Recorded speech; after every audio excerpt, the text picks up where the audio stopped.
జై భీమ్ దినపత్రికలోని ప్రధాన వార్తలు,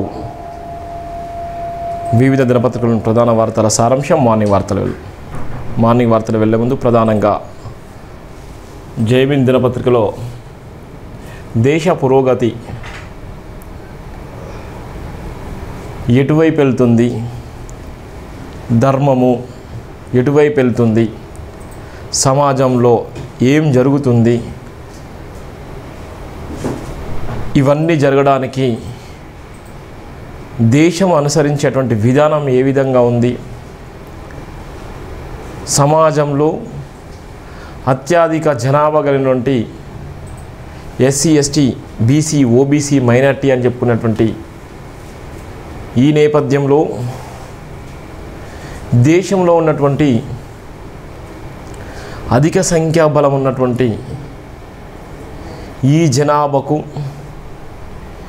ఎంతవరకు న్యాయం జరుగుతుంది, ఏ రంగంలో న్యాయం జరుగుతుంది, ఏ మతంలో నా న్యాయం జరుగుతుంది, ఏ కులంలో న్యాయం జరుగుతుంది, ఎందుకోసం ఈ విధంగా ఇబ్బందులకు గురి చేస్తున్నారన్నటువంటి ప్రధాన వార్త జై భీమ్ దినపత్రికలో రాయడం జరిగింది. ఇది మన ఆత్మగౌరవ నినాదము. ఆత్మగౌరవానికి పెట్టిన పేరే జై భీమ్ దినపత్రిక, జై భీమ్ టీవీ. ఇక్కడ భారత రాజ్యాంగం ఉంది, ఇక్కడ కాన్షీరామ్, ఇక్కడ ఉన్నటువంటి సనాతన ధర్మం, ఇక్కడ ఉన్నటువంటి మతం, ఇక్కడ ఉన్నటువంటి వ్యవస్థ, ఇవన్నీ కలిపి పెట్టడం జరిగింది. ఎంత భయంకరంగా ఉంది, ఎడిపోతుందో అనేటువంటి నేపథ్యంలో నా దేశమా ఎడిపోతున్నావు అని మనం ప్రశ్నించవలసిన రోజు వచ్చింది. నా సమాజమా ఎటువైపు నువ్వు ప్రయాణిస్తున్నావు ప్రశ్నించవలసిన సమయం వచ్చింది. ఇలా ఉన్నటువంటి కుటుంబ సభ్యులు ఒక్కొక్కరు ఒక్కొక్క విధంగా ఉండి, ఒక్కొక్కరి ఆలోచన ఒక్కొక్క విధంగా ఉండి ఆ కుటుంబంలో ఉన్నటువంటి వ్యవస్థ కుప్పకూలిపోయేటువంటి ప్రమాదం ఉంది.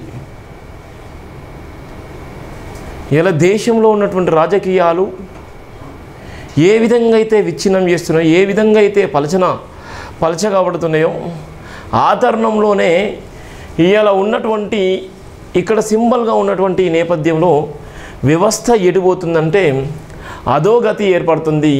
ఎటువైపు అంటే ఒక పక్కన మతం వైపు, ఒక పక్కన కులం వైపు, మరో పక్కన రాజ్యాంగాన్ని అవమానపరుస్తూ, మరో పక్కన ఇష్టానుసారంగా ఇబ్బందులకు గురి చేసేటువంటి భయంకరమైనటువంటి నీచపు నికృష్టపు ఆలోచనలతో కూడుకున్నటువంటి భయంకరమైన సమాజాన్ని భారతదేశంలో చూస్తున్నాం మనం.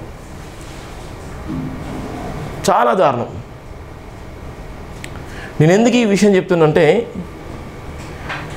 ఇవాళ ఒక్కొక్క రాష్ట్రంలో మనం చూస్తున్నాం భయంకరమైన యూపీ, బీహార్, అస్సాం, ఆ రాష్ట్రాలలో దాడులు జరిగితే మాకేం జరిగిందిలే అనుకున్నాం. బీహార్లో కానీ యూపీలో కానీ భయంకరమైన దాడులు జరిగి రేపులు చేస్తుంటే మాకెందుకు జరిగిందిలే, మా రాష్ట్రం బాగానే ఉంది కదా అనుకున్నాం.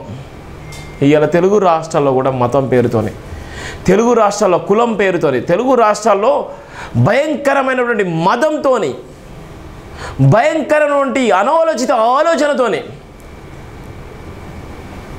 దేశవ్యాప్తంగా ఇలా ఆర్ఎస్ఎస్ భావాజాలం, బజరంగ దళ్ భావాజాలం, విహెచ్పిఎస్ భావాజాలం, బీజేపీ భావాజాలం నరాన ఏ విధంగా నాటుకొని పోతుందో మనం రోజు చూస్తున్నాం.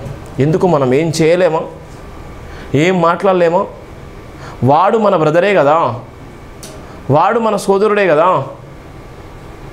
వాడికి మనకైనా గట్టి పంచది ఉందా, లేకపోతే భూమి పంచాది ఉందా, లేకపోతే తినే అన్నం పంచాది ఉందా? ఏం లేదు కదా. ఎవరి మతం వాళ్ళ ఇష్టం కదా, ఎవరి కులం వాళ్ళ ఇష్టం కదా, వాళ్ళకు భారత రాజ్యాంగం కల్పించినటువంటి బలమైన హక్కు కదా. మనం చేరియాల్లో చూసాం, మతసీమితమైనటువంటి వ్యక్తి, బేడబుడుగ జంగాల ఒక వ్యక్తిని అత్యంత కిరాతకంగా కొట్టి, ఇష్టానుసారంగా బూతులు తిడుతూ, ఇష్టానుసారంగా మాట్లాడుతూ, నోటుకొచ్చిన విధంగా మాట్లాడుతూ, ఒంటి మీద బట్టలు లేకుండా నడిపించినటువంటి సంస్కృతి ఎంతవరకు అది కరెక్టు, ఎంతవరకు అది ఏ ధర్మం చెప్పింది అట్లా చేయమని? వాడు తప్పే చేయొచ్చు, ఎవడు చెప్పాడు కొట్టమని, తిట్టమని, ఇష్టానుసారంగా చేయమని?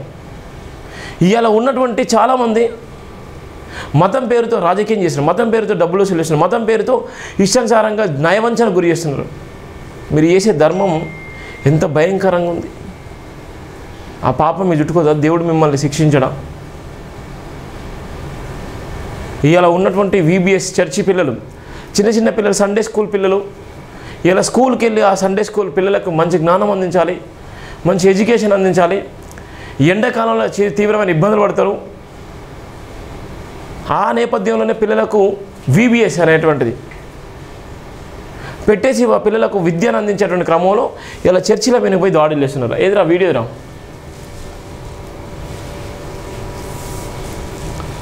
చర్చిల వెనుక పోయి దాడి చేస్తున్నారు. ఎంత బాధాకరం అంటే అంత బాధాకరం. ఎటుపోతుంది చూడండి. ఒక పక్కన భయంతోనే బతికే అటువంటి సందర్భాలు.